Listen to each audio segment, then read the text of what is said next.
মা, মা গো, মা তুমি আমাদেরকে ছেড়ে কেন চলে গেলে মা? তুমি চলে গিয়ে আমাদের তিন বোনকে একেবারে এতিম করে রেখে গেলে। মা, ও মা, ওঠো না গো। বেঁচে থাকতে কোনোদিনও একটু শান্তি করতে পারিনি। যখন আমরা তিন বোন একটু বড় হলাম, তোমাকে শান্তি দিতে চাইলাম, তখনই তুমি আমাদেরকে ছেড়ে চলে গেলে। দেখো মা, ও মা, মা, ও মা, মা, তোমার ছোট মেয়ে কান্না করছে। মা, তুমি ওঠো মা। তুমি তো তোমার মেয়ের কান্না সহ্য করতে পারো না মা। ও মা, মা, ও মা, মা, তুমি ওঠো, তাহলে আমি আর কান্না করব না মা, কান্না করব না। কাঁদিস না রে বোন, কাঁদিস না। সবাইকেই তো একদিন ছেড়ে যেতে হয়। তাই বলে এত তাড়াতাড়ি মা আমাদেরকে ছেড়ে চলে গেল। এখন আমাদের কে দেখে রাখবে? এই পৃথিবীতে মা ছাড়া আমাদের তো আপন বলতে কেউ নেই। তোরা এত চিন্তা করছিস কেন? আমি তো আছি, আমি তোদেরকে দেখে রাখবো। মায়ের অভাব কি আর কোনো কিছু দিয়ে পূরণ করা যায় দিদি? মা তো একমাত্র মাই হয়। মায়ের মতো অন্য কেউ আর কখনো হতে পারে না, হতে পারে না। আমি আর সহ্য করতে পারছি না। মা কিভাবে কষ্ট পেয়ে আমাদেরকে ছেড়ে চলে গেল। টাকার অভাবে মায়ের চিকিৎসা পর্যন্ত করাতে পারলাম না। সব হলো আমাদের কপালের দোষ, না হলে এমন হবেই বা কেন? আমরাই বা কেন বড়লোক হতে পারলাম না বলতো? সময় হয়ে গেছে দিদি, মায়ের শেষ কার্য ঠিকঠাক ভাবে করতে হবে। তোরা শান্ত হ, কান্নাকাটি করিস না। শুধু মায়ের জন্য প্রার্থনা কর, মা যেখানেই থাকুক ভালো থাকুক। মা উপরে বসে নিশ্চয়ই আমাদের খেয়াল রাখবেন। সারাটা দিন কেটে গেল, কিছুই খেতে পারলাম না। এখন যে আর শরীরটা চলছে না দিদি। কত করে বললাম, ঘরে যেটুকু খাবার আছে তোরা দুজনে খেয়ে নে। আমার খেতে ইচ্ছা করছে না, আমি খাবো না। এভাবে বলছো কেন দিদি? তোমাকে রেখে আমরা খেতে পারি? মানছি তোমার মনে অনেক দুঃখ, অনেক কষ্ট, তাই বলে না খেয়ে বসে থাকবে তুমি? আমি কোনোভাবেই মায়ের মৃত্যুটা মানতে পারছি না। চিকিৎসার অভাবে মা আমাদের সামনে ভুগতে ভুগতে মারা গেল। একদিন অনেক টাকা উপার্জন করব, তারপর আর আমাদের দুঃখ কষ্ট কিছুই থাকবে না। এখন আর বেশি বেশি টাকা উপার্জন করে কি লাভ? যার জন্য উপার্জন করার কথা ছিল সেই তো এখন পৃথিবীতে নেই। এখন টাকা উপার্জন করলে মনে আরো আফসোস বেশি বাড়বে। কিন্তু এখন আমরা কি করব? এই সংসারটা চলবে কিভাবে? এতদিনই তো মা হোটেলটা পরিচালনা করত, তাই ভালোভাবে সংসারটা চলতো। আমরা তো ভালোভাবে রান্না করতে পারি না, তাহলে হোটেলটা খোলার একটা ব্যবস্থা করা যেত। কি যে করব, মা যে কেন আমাদেরকে কাজ শিখিয়ে গেল না। চিন্তা করিস না, আমি জানি মায়ের একটা রান্নার বই আছে। ওই রান্নার বই ব্যবহার করে আমরা রান্না করে হোটেলটা চালাবো। না হলে আমরা তিন বোন আর কি বা করতে পারি? ঠিক আছে, তাহলে তাই হবে। দুদিন পরেই না আবার শুরু করব। মা মারা গেছে, এখন আগে এই শোক কাটিয়ে উঠি। একদম ঠিক কথা বলেছিস। চল তাহলে, এখন আর বসে থেকে কোনো কাজ নেই। অনেক রাত হয়েছে, সবাই খাবার খেয়ে ঘুমিয়ে পড়বি। কই গো মেয়েরা, তোমরা কোথায় গেলে? আরে বেরিয়ে এসো, আমি আবার টাকা নিতে এসেছি। টাকা? কিসের টাকা? তোমার মা আমার কাছ থেকে বিশাল অঙ্কের টাকা ধার নিয়েছে, সেই ধারের টাকা নিতে এসেছি। তোমার মা তো মরে গেল, এখন সেই ধারের টাকা কে পরিশোধ করবে? মা সত্যি আপনার থেকে টাকা নিয়েছিল, কিন্তু আমাদের তো এই বিষয়ে কিছুই বলেনি। আমরা তো কিছুই জানি না। আপনি আবার মিথ্যে বলছেন না তো? দেখো, আমি মহাজন মানুষ, সবকিছু নিয়ে মিথ্যে বললেও টাকা নিয়ে কোনোদিন মিথ্যে বলি না। তোমার মা যে কটা টাকা নিয়েছে বাই টু পাই হিসেব আমি রেখে দিয়েছি। তাছাড়া তোমরা তো সংসারের কোনো কাজেই ছিলে না, তোমরা জানবে কিভাবে? ঠিক আছে ঠিক আছে, মানলাম মা আপনার কাছ থেকে টাকা ধার করেছিল। কত টাকা নিয়েছিল সেটা একটু আমাদেরকে জানাবেন। আমরা না হয় আপনার ধারের টাকা পরিশোধ করে দেব। তোমরা পরিশোধ করবে? তোমাদের দেখে তো তেমন বলে মনে হচ্ছে না। যাই হোক, কবে পরিশোধ করবে সেটা একটু আমাকে বলো। দেখুন, এখন তো আমাদের হাতে টাকা পয়সা নেই, তাই এখন চাইলেও পরিশোধ করতে পারবো না। 2 দিন পরেই আমরা নতুন করে হোটেলটা খুলছি, তারপর আপনার সব টাকা দিয়ে দেব। দেখো, তোমাদের মা মারা গেছে বলে তোমাদেরকে কিছু বললাম না। আমি কিন্তু বেশি সময় দিতে পারবো না। যদি সময় মতো টাকা দিতে না পারো, তাহলে কিন্তু তোমাদের এই ভিটে মাটি হোটেল সবকিছু আমি কেড়ে নেব। না না মহাজন বাবু, আপনি এমনটা করবেন না। এমন করলে আমি আমার এই ছোট 2 বোনকে নিয়ে কোথায় যাব? আমি কথা দিচ্ছি, আপনার সব টাকা আমি পরিশোধ করে দেব। একদম তাই। তাছাড়া আমরাও চাই না আমার মা অন্য কারোর কাছে ঋণী থাকুক। যাহ বাবা, হঠাৎ করে এই ঝড় শুরু হলো কেন? একটু আগেই তো দেখলাম আকাশ পরিষ্কার। আকাশের এখন কোনো ঠিক আছে নাকি? কখন যে কি হয় তাও বলা যায় না। এই মীরা, যা তো ঘরের দরজা জানলাগুলো একটু সব বন্ধ করে দে তো, নইলে বাইরের ঝাপটা ভেতরে চলে আসবে।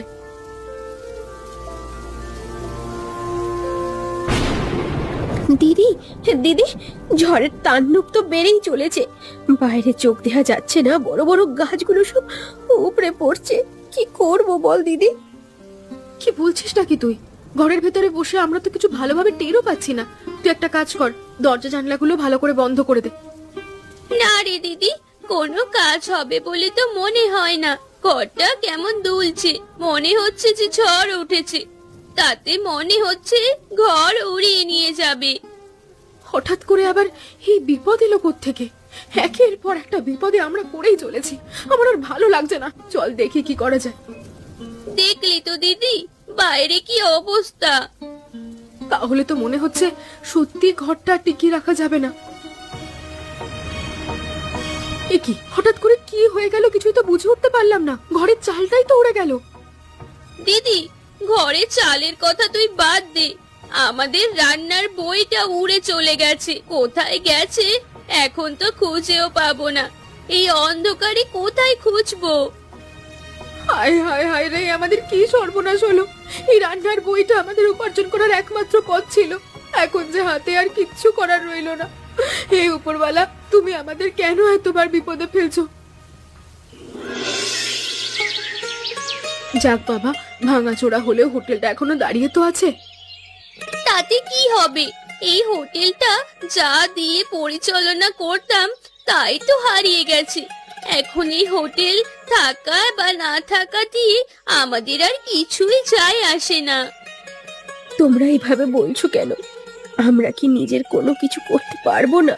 আমরা 3 জনে যদি চেষ্টা করি তাহলে তো হোটেলটা আবার আগের মতো চলবে। দেখ, আমরা 3 বোন যদি রান্নার একটু কিছুও জানতাম, তাহলে হয়তো এই হোটেলটা চালানোর ব্যবস্থা করতাম। কিন্তু আমাদের তো কোনো ধারণাই নেই। তাহলে এখন কি হবে? মহাজনের ঋণ পরিশোধ করব কি দিয়ে? না হলে তো ভিটে মাটিটাও কেড়ে নেবে বললো। যেহেতু আমাদের রান্নার বইটা হারিয়ে গেছে, আমাদের এই হোটেলটা চালানোর মতো আর কিছুই রইলো না। তাই এই হোটেলটা মহাজনকে দিয়ে দেবো ভাবছি। মহাজন টাকা না নিয়ে হোটেলটা নিতে রাজি হবে নাকি? রাজি হবে না কেন? মহাজনের কাছ থেকে কত টাকাই বা এনেছিল মা। এই হোটেলটা বিক্রি করলে আর এই হোটেলের জায়গাটা বিক্রি করলে অনেক টাকা পাওয়া যাবে, যা হয়তো আমাদের মা ওই মহাজনের কাছ থেকে আনেওনি। তাহলে আর কি, হোটেলটা দিয়ে দেওয়াই ভালো। এভাবে ফেলে রেখে কোনো লাভ হবে না, শুধু ঋণের বোঝা বাড়তে থাকবে আমাদের ওপর। আমার তো এখন ভয় হচ্ছে সামনের দিনগুলো কিভাবে কাটবে। আমি আসলে কিছুতেই কিছু ভাবতে পারছি না। সবকিছু যেন এখন অন্ধকার মনে হচ্ছে। ভাবছি তোকে আমাদের ওই দুঃসম্পর্কের পিসের বাড়িতে রেখে আসবো কয়েকটা দিনের জন্য। আমাদের এই দুঃখ কষ্টের মধ্যে তুই থাকতে পারবি না। পরিস্থিতি স্বাভাবিক হলে তারপর তোকে আবার নিয়ে আসবো। কি গো বুড়িমা, কোথায় যাচ্ছ তুমি? তোমার হাতে এটা কি? দেখে তো মনে হচ্ছে কোনো একটা খাতা। কি জানি বাপ, চোখে তো আর দেখতে পাই না। খাতা নাকি বই সেও তো বুঝতে পারছি না। কোনো একটা লোক খুঁজছিলাম যে এটাই কি লেখা সেটা দেখতে। ও মা, এটা তোমার নাকি? দাও তো দাও, আমি দেখে নিচ্ছি। ও বুড়িমা, এই খাতা তুমি কোথায় পেলে গো? এই খাতায় তো দেখছি অনেক অনেক রান্নার নিয়ম কানুন লেখা। আমি তো পেলাম আমার দরজার সামনে। মনে হচ্ছে গত রাতের ঝড়ে কোনো জায়গা থেকে উড়ে এসে পড়েছে। এটা দিয়ে এখন কি করবোটা কি? তোমাকে আর কি করতে বলবো, এই খাতায় শুধুমাত্র রান্নার নিয়ম কানুনগুলো লেখা আছে।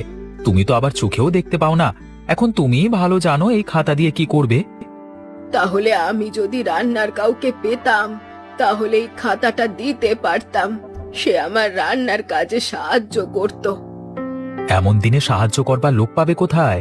তাছাড়া শুধু শুধু তোমাকে মানুষ সাহায্য করবেই বা কেন? সাহায্য করবে না কেন? এই যে রান্না আমাকে করে দেবে, তার বিনিময়ে তো তাকে পয়সা দেব। তুমি দেবে পয়সা? তুমি তো পয়সার অভাবে নিজের চিকিৎসা করাতে পারছো না, তুমি আবার পয়সা দেবে কোত্থেকে শুনি? তুই আমার পরিকল্পনাটা ভালোভাবে বুঝতে পারছিস না। আমি বলছি এই রান্না বিক্রি করে যে পয়সা পাবো সেখান থেকে যে রান্না করবে তাকেও পয়সা দেব। বাবা বাবা বাহ, তোমার তো দেখছি পরিকল্পনা বেশ ভালোই, কিন্তু আসলে এই পরিকল্পনা কাজে দেবে কিনা সেটাই আগে তুমি দেখো।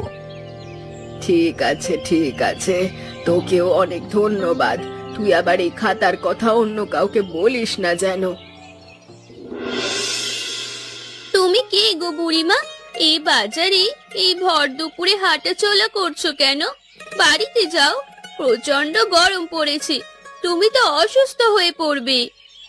কে তুমি? বাহ, এত সুন্দর করে কথা বলছো, তোমাকে তো গ্রামের বলে মনে হয় না। না না বুড়িমা, আমি এই গ্রামের কেউ না, আমি হলাম পাশের গ্রামের। তুমি বাড়িতে চলে যাও। বাড়িতে চলে যাব? কিন্তু আমি তো এখানে একটা কাজে এসেছিলাম, কাজ না শেষ করে কি করে যাই? তাহলে বলো তুমি কি কাজে এসেছো? আমি যদি পারি তোমাকে সাহায্য করার চেষ্টা করব। আমার একটা কাজের লোক দরকার, আমি তো চোখে দেখতে পাই না, তাছাড়া আমার পরিবারেও কেউ নেই, তাই একজন লোকের খোঁজ করছি। তোমার খোঁজে কি এমন কেউ আছে? তুমি চোখে দেখতে পাও না? কাজের লোক তো আমার কাছে অবশ্যই আছে। তুমি একদম সঠিক মানুষের কাছেই এসেছো, আমি তো কাজ করি। সে কি, তুমি কাজ করো? তোমাকে তো দেখে মনে হচ্ছে ভালো বাড়ির মেয়ে। কি করব বুড়িমা, আমার যে বাপ মা নেই, আমরা 3 বোন, সবাই আতিম, আমাদের উপার্জনের কোনো পথ নেই, পেট তো বাঁচাতে হবে বলো। তা অবশ্য ঠিক, তুমি কত নেবে বলো? দেখো বুড়িমা, আমি যদি পেশায় না থাকতাম তাহলে তোমাকে এমনিতেও বিনামূল্যে কাজ করে দিতাম, তাই আমার অমন চাওয়া পাওয়া নেই। তুমি যা দেবে তাতেই আমি খুশি। বেশ, তোমার কথায় আমি খুশি হয়েছি। তাহলে চলো একবার আমার বাড়িতে, বাড়িটা দেখে আসবে আর আগামীকাল থেকেই কাজ করো। বসো মা বসো, তোমাকে আর কোথায় বসতে দেব? দেখতেই তো পাচ্ছো আমার ঘরের অবস্থা। না না বুড়িমা, এতে কিছু হবে না, আমাদের বাড়ির অবস্থা আরো খারাপ, বাড়িতে আমি একাই থাকি। একা থাকো কেন? তুমি না বললে 3 বোন, তারা কোথায়? আমার বড় বোনের বিয়ে দিয়ে দিয়েছি গত মাসে, আমি বিয়ে করিনি, মানুষের বাড়িতে কাজ করে খাই। আর ছোট বোনকে পাঠিয়ে দিয়েছি দুঃসম্পর্কের এক পিসির বাড়িতে, আমি দূর দূরান্তে কাজ করি। মেয়েটাকে একা তো আর বাসায় রাখা যায় না বলো। তা অবশ্য ঠিক কাজই করেছো। এখন শোনো, আমার কাছে একটা খাতা আছে, সেই খাতায় রান্নার সবকিছু লেখা আছে। তোমাকে শুধু সেই রান্নার লেখা অনুযায়ী রান্না করে দিতে হবে। যা উপার্জন হবে তুমি আমি ভাগ করে নেব। তোমার কাছেও রান্নার খাতা আছে? ব্যাপারটা দারুণ তো, দেখি তোমার রান্নার খাতাটা। খাতাটা কেমন চেনা চেনা লাগছে না? ও বুড়িমা, এই খাতাটা তুমি কোথায় পেলে গো? এটা তো মনে হচ্ছে তোমার খাতা নয়। ঠিক ধরেছো, এটা আমার খাতা নয়, এটা আমি কুড়িয়ে পেয়েছি। একজনে বলল সেই খাতার ভেতরে নাকি রান্নার অনেক কিছু লেখা, সেই জন্যই কাজের লোক খুঁজছিলাম। তোমাকে আর খোঁজাখুঁজি করতে হবে না। আজ থেকে আমি রান্নার সমস্ত কাজকর্ম করব। আরো যদি কাজের লোকের প্রয়োজন পড়ে তাহলে আমি আমার বোনেদের না হয় ডেকে নেব। তোমার কথায় আমি অনেক খুশি হয়েছি। আমার শরীরের অবস্থা তো ভালো নয়, চিকিৎসার দরকার। তোমাদের কথায় আমি ভরসা খুঁজে পেলাম। কি বলছিস দিদি? তোর উপর থেকে এত বড় ঝড় বয়ে গেল, অথচ একবারও আমাদের জানাবি না? আমরা কি তোর আপন মানুষ নই? তোদের আমি কি জানাতাম বলতো? বড় বোন হয়ে তোদের কি আর এত কষ্ট দুঃখ দেখতে পারি আমি? তাতে কি হয়েছে? বড় বোন হোক বা ছোট বোন হোক, বোন তো বোনই হয়। বোনের বিপদে আপদে বোনেরাই তো এগিয়ে যাবে, তাই না? এতদিন আমি অনেক ভেবেছিলাম তোদেরকে এসব কিছু জানাবো না, কিন্তু আমি আর সহ্য করতে পারছি না রে। ওই মাতালের ঘর আমি আর করব না, সবকিছু ছেড়ে ছুড়ে চলে এসেছি। ভালোই করেছিস, আমারও এই সময় তোদেরকে বেশ দরকার ছিল। শোন, আমি একটা দারুণ খবর এনেছি। আমরা যে খাতাটা হারিয়ে ফেলেছিলাম সেই খাতাটা খুঁজে পাওয়া গেছে। কি বলছো দিদি? সত্যি কথা বলছো তুমি? কোথায় পেলে সেই খাতা? কই কই দেখি দেখি। আরে আগে পুরোটা শোন। এই খাতার খোঁজ আমি পেয়েছি, কিন্তু খাতা আমার কাছে নেই। যার কাছে আছে তার বাড়িতে আমরা তিনজন কাল যাব। আমি সত্যি তোর কোনো কথা বুঝতে পারছি না, আমাকে একটু ভালো করে বলতো। শোন তাহলে, আজকে এক বুড়ির সাথে দেখা হলো আমার। বুড়িমা আমাকে জানালো তার রান্নার কাজে সাহায্য করতে হবে। আমিও রাজি হয়ে গেলাম। তার বাড়িতে গিয়ে দেখি আমাদের মায়ের সেই খাতাটা তার কাছেই আছে। তাহলে তো ভালোই হলো, আমরা সবাই মিলে চল তাহলে বুড়িমার কাছে গিয়ে সব কথা খুলে বলি। বুড়িমার কাছে সমস্ত কিছু যদি সত্যি সত্যি খুলে বলি, বুড়িমা রাজি হবেন কিনা সেটা নিয়েই সন্দেহ হচ্ছে আমার। রাজি হবেন না কেন? আমরা অবশ্যই প্রমাণ দেব। তাছাড়া বুড়িমার সকল দায় দায়িত্ব আমরা নিতে রাজি আছি। ঠিক আছে, তাহলে আমরা তিনজন মিলে কালকে বুড়ির বাড়ির উদ্দেশ্যে যাব। বুড়িমা, ও বুড়িমা, কোথায় গেলে তুমি? দেখো, আমি চলে এসেছি, সাথে কাদেরকে নিয়ে এসেছি দেখো। কে? ও তুই? আয় আয় আয়, সাথে আবার কাদের নিয়ে এলি? আমি বলেছিলাম না, রান্নার লোক প্রয়োজন হলে আমি আমার বাকি দুই বোনকে নিয়ে আসব। আমি ওদেরকে নিয়ে এসেছি, ওদেরও কাজের দরকার। বেশ বেশ, তবে তো ভালোই। বুড়িমা, আমাদের তোমার সাথে কিছু কথা ছিল, দয়া করে তুমি কিছু মনে করো না। কথাটা যে কিভাবে বলি। আরে বলেই ফেল, এত আমতা আমতা করার কি আছে? আসলে বুড়িমা, কয়েক মাস আগেই আমাদের মা মারা গেছে, আর তার একটা রান্নার খাতা ছিল। তোমার কাছে যে খাতাটা আছে ওইটাই আমাদের মায়ের। বললেই হলো নাকি? আমার কাছে রান্নার খাতা দেখেছিস বলে ওটা তোর মায়ের হয়ে গেল? আমার কাছ থেকে রান্নার খাতা হাতিয়ে নেওয়ার ধান্দা, তাই তো? আপনি আসলে ভুল ভাবছেন বুড়িমা, এমন কিচ্ছু নয়। এটা আসলে আমাদের মায়ের। তবে আপনি চিন্তা করবেন না, আপনার থেকে আমরা কিচ্ছু কেড়ে নেব না, অথবা যদি নিয়েও যাই আপনাকে ফেলে দেব না। কোথায় আমি ভেবেছিলাম এই রান্নার খাতা দিয়ে ব্যবসা চালাবো, তারপর আমি আমার চিকিৎসা করাবো। সমস্যা কি? আমরাই না হয় ব্যবসাটা চালালাম, আর তোমার চিকিৎসার ব্যবস্থাও করে দিলাম আমরা। তোরা যদি পালিয়ে যাস এই রান্নার খাতা নিয়ে, তাহলে আমি তোদেরকে ধরবো কি করে? আমি তো বাবু চোখেও দেখতে পাই না। আমরা তো আমাদের মাকে হারিয়ে ফেলেছি, তাও আবার চিকিৎসার অভাবে। আমরা চাই না আমাদের মায়ের মতো কেউ বিনা চিকিৎসায় মারা যাক। যেহেতু তোরা এত করে বলছিস, আমি বিশ্বাস না করে আর যাবো কোথায়? উপরওয়ালা আমার ভাগ্যে যা রেখেছেন তাই হবে। এবার বল, তোরা কি করতে চাস? তাহলে তোমাকে নিয়েই আমাদের ব্যবসা শুরু করতে চাই বুড়িমা। এ কি, আপনি আমাদের বাড়ির এই অবস্থা করেছেন কেন? সব জিনিসপত্র এদিক ওদিক ছড়িয়ে ছিটিয়ে রেখেছেন। এসব করব না তো কি করব? তোমরা তোমাদের ঋণ পরিশোধ করনি। আমি তোমাদেরকে বলেছিলাম না, সঠিক সময় মতো ঋণ পরিশোধ না করলে ভিটে মাটির সবকিছু কেড়ে নেব। ঋণ? কিসের ঋণ? আপনাকে আমরা সব ঋণ পরিশোধ করে দিয়েছি। আপনাকে আমরা আমাদের হোটেল জায়গা সব দিয়ে দিয়েছি। ওই জায়গার কোনো দাম নেই। ওই জায়গা কেউ কিনতে চায় না। ওই হোটেল যেমন ছিল তেমনই পড়ে আছে। এখন তা দিয়ে আমরা কি করব? যখন দিয়েছিলাম তখন আপনি নিতে রাজি হয়েছিলেন কেন? এখন যখন চলছে না তখন আপনি আমাদের ভিটেমাটি কবজা করতে এসেছেন? মগের মুল্লুক পেয়েছেন নাকি আপনি?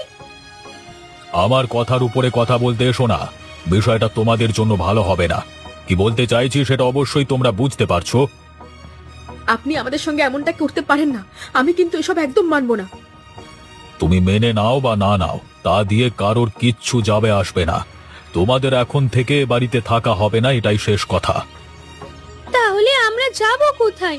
আমরা তিনজন মানুষ কোথায় গিয়ে আশ্রয় নেব শুনি? সেটা আমার দেখবার বিষয় নয়। আমি আমার সিদ্ধান্ত তোমাদেরকে জানিয়ে দিয়েছি। যদি তোমরা আমার সিদ্ধান্ত মেনে নাও তাহলে আমি লোক ডেকে তোমাদেরকে ঘাড় ধাক্কা দিয়ে এ গ্রাম থেকে বের করে দেব। আমাদেরকে অসহায় পেয়ে আমাদের উপরে জোর জুলুম চালিয়েছিলেন না? একদিন এমন সময় আসবে না যেদিন আমাদের পা ধরে ক্ষমা চাইতে হবে। কথাটা মাথায় রাখবেন। বুড়িমা, ও বুড়িমা, বুড়িমা গো, আমাদের একটু আশ্রয় দাও। আমরা তো আশ্রয়হীন হয়ে পড়েছি। এ কি, তোমরা আবার আমার বাড়িতে এসেছো? আশ্রয়হীন হয়ে পড়েছো মানে? কি হয়েছে? আমাদের মহাজন আমাদের ভিটে মাটি সব কেড়ে নিয়েছে, তাও আবার অন্যায় ভাবে। এখন আমাদেরকে বাড়ি থেকে বের করে দিয়েছে। আমি এখন আমার বোনেদের নিয়ে কোথায় যাব বলো? অন্যায়ভাবে মহাজন ভিটেমাটি কেড়ে নিয়েছে মানে? গ্রামের লোকদের জানাও। গ্রামের লোকেরা মহাজনের ভয়ে অতিষ্ঠ হয়ে থাকে। আমাদের হাতে এখন কিছুই করার নেই। তুমি আমাদের দয়া করে একটু আশ্রয় দাও। আশ্রয় নিয়ে তোমাদের ভাবতে হবে না। আমার এত বড় বাড়ি, সেখানে একা থাকি। তোমরা যদি থাকো আমারও ভালো লাগবে। তাছাড়া তোমরা তো এখানে ব্যবসাই করবে, তাই না? একদম বুড়িমা, তুমি চিন্তা করো না। আমরা এখান থেকেই ব্যবসা করব। সব হারিয়ে ফেলেছি তো কি হয়েছে? আবার সবকিছু অর্জন করব। সাথে তোমারও সারা জীবনের দায়িত্ব নেব। দায়িত্ব নাও বা না নাও সেটা পরের ব্যাপার, কিন্তু এই যে তোমরা অন্য মানুষ হয়েও আপনজনের মতো কথা বললে, অনেক শান্তি পেলাম। তাহলে এখন কি করব বুড়িমা? আমার বাপের ভিটেটাও যে চলে গেল। আমার যে আর ভালো লাগছে না। ওসব নিয়ে চিন্তা করো না। ব্যবসা করে টাকা উপার্জন করে মহাজনের কাছ থেকে ভিটেমাটি ছাড়িয়ে আনবে। ঠিক আছে, তাহলে তাই হবে। তাহলে যাও, এখন তোমরা সবাই কাজে লেগে পড়ো। আমার গাছে একটা লাউ ধরেছে, যাও গিয়ে লাউটা নিয়ে এসো। দেখো ওই লাউ দিয়ে নতুন কিছু রান্না করা যায় নাকি। আমাদের মা তো লাউ বিরিয়ানি করতো। নিশ্চয়ই মায়ের খাতায় লাউ বিরিয়ানির কৌশলটা লেখা আছে। বুড়িমা, আমি তো কিছুই বুঝতে পারলাম না। আমি কোনোদিনও সোনালী রঙের লাউ দেখিনি। তোমার গাছে প্রথম দেখলাম। এমন অদ্ভুত লাউ ধরার কারণ কি বলো তো? আমি কি করে বলবো রে? লাউয়ের রং সম্বন্ধে তো আমার কোনো ধারণা নেই। আমি অন্ধ মানুষ। আমি শুধু জানি গাছে লাউ ধরেছে। তুমি বিশ্বাস করবে না বুড়িমা, লাউয়ের রংটা একদম চকচকে সোনালী রঙের। এমন লাউ আমরা সত্যি কখনো দেখিনি।